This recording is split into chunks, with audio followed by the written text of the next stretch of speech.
महाभारत में एक अध्याय आता है। इसमें आपको लाक्षागृह का वर्णन मिलेगा। दुर्योधन ने पांडवों को लाक्षागृह में जलाकर मारने का षड्यंत्र रचा था। महाभारत में ये रचित है। एक महल था जो मोम का बना था, जिसमें पांडवों को आमंत्रित किया गया और छलपूर्वक उस महल में आग लगा दी गई। लेकिन पांडव सुरंग के जरिए वहां से बचकर निकल गए। इस घटना को बीते हजारों बरस हो गए। अब ये जगह कहाँ है वो जानिए। उत्तर प्रदेश के बागपत में एक गांव है बरनावा, जहां पर यह दावा किया जाता है कि यहाँ महाभारत कालीन का लाक्षागृह टीला है। लेकिन इस 100 बीघा जमीन के लिए कई बरस से कोर्ट में लड़ाई चल रही है। लड़ाई क्या है, विवाद क्यों है और आज इस पर कोर्ट का क्या फैसला आया है, सब बताएंगे। बारंबार प्रणाम, मेरा नाम सूरज कुमार। यूपी में बागपत जिले के बरनावा में बने महाभारत काल के लाक्षागृह पर कोर्ट ने हिंदू पक्ष को मालिकाना हक दिया है।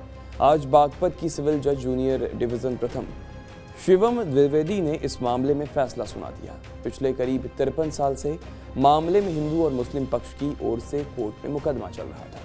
1970 में मेरठ की कोर्ट में यह केस दायर किया गया। 1997 में यह केस बागपत कोर्ट में शिफ्ट हुआ। तभी से इसकी सुनवाई यहाँ हो रही है। यहाँ मुस्लिम पक्ष मजार और कब्रिस्तान होने का दावा कर रहा था, जिसे कोर्ट ने नकार दिया है। फैसला आने के बाद हिंदू पक्ष के लोगों में उत्साह है, जबकि कोर्ट के फैसले के बाद लाक्षागृह पर भारी पुलिस फोर्स की तैनाती कर दी गई है। चप्पे चप्पे पर पुलिसकर्मी नजर रखे हुए हैं और मुस्लिम पक्ष के वकील ने कोर्ट के इस फैसले के खिलाफ अपील करने की बात कही है। अब 53 साल पुरानी कहानी जानिए। बागपत के लाक्षागृह पर 1970 में बरनावा के रहने वाले मुकीम खान ने वक्फ बोर्ड के पदाधिकारी की हैसियत से मेरठ की कोर्ट में याचिका दायर की। इसमें उन्होंने लाक्षागृह को बकरुद्दीन की मजार और कब्रिस्तान होने का दावा किया। लाक्षागृह गुरुकुल के संस्थापक ब्रह्मचारी कृष्णदत्त महाराज को प्रतिवादी इसमें बनाया गया था। हिंदू पक्ष के वकील रणवीर सिंह ने यह बताया कि मुस्लिम पक्ष लाक्षागृह की 100 बीघा जमीन को कब्रिस्तान और मजार बताकर उस पर कब्जा करना चाहता है। उसी को लेकर उन्होंने कोर्ट के सामने सारे सबूत पेश किए। लाक्षागृह का इतिहास आप देखें तो महाभारत काल का है। लाक्षागृह टीले पर संस्कृत विद्यालय और महाभारत कालीन सुरंग भी मौजूद हैं। एएसआई ने यहाँ खुदाई की और प्राचीन सभ्यता के अवशेष यहाँ से बरामद किए, जिनके आधार पर हिंदू पक्ष ने मजार सहित पूरे हिस्से को महाभारत कालीन बताकर कोर्ट से मालिकाना हक दिए जाने की मांग की। हिंदू पक्ष के सबूतों को कोर्ट ने माना भी। सुनवाई के दौरान 10 से ज्यादा हिंदू पक्ष के गवाहों की गवाही दी गई। 1952 में एएसआई की देखरेख में लाक्षागृह की खुदाई शुरू हुई थी। खुदाई में 4500 साल पुराने मिट्टी के बर्तन मिले। महाभारत काल को भी इसी पीरियड का माना जाता है। लाक्षागृह टीला 30 एकड़ में फैला हुआ है। ये 100 फीट ऊंचा है। टीले के नीचे एक गुफा भी मौजूद है। 2018 में एएसआई ने इस स्थान की बड़े स्तर पर खुदाई शुरू की थी। यहाँ मानव कंकाल और दूसरे इंसानी अवशेष मिले। यहाँ विशाल महल की दीवारें और बस्ती भी मिली थी। मुस्लिम पक्ष का ये दावा है कि यहाँ उनके बदरुद्दीन नाम के संत की मजार थी। इसके बाद उसे वहाँ से हटा दिया गया। यहाँ उनका कब्रिस्तान है। वहीं इतिहासकारों का दावा है कि इस जगह पर जो अधिकतर खुदाई हुई है उसमें से जो साक्ष्य मिले हैं वे सभी हजारों साल पुराने हैं, जिसके आधार पर यह कहा जा सकता है कि यहाँ पर मिले हुए ज्यादातर सबूत हिंदू सभ्यता के ज्यादा करीब है। इसी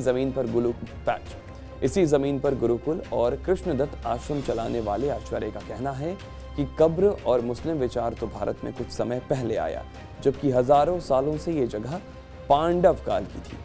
53 साल पहले जब ये मामला कोर्ट पहुंचा था तो वक्फ बोर्ड के जो मुकीम खान थे, उन्होंने हिंदू पक्ष पर यह आरोप लगाया था कि कृष्णदत्त महाराज बाहर के रहने वाले हैं और यहाँ पर जो कब्रिस्तान है उसको खत्म करके हिंदुओं का तीर्थ इसे बनाना चाहते हैं।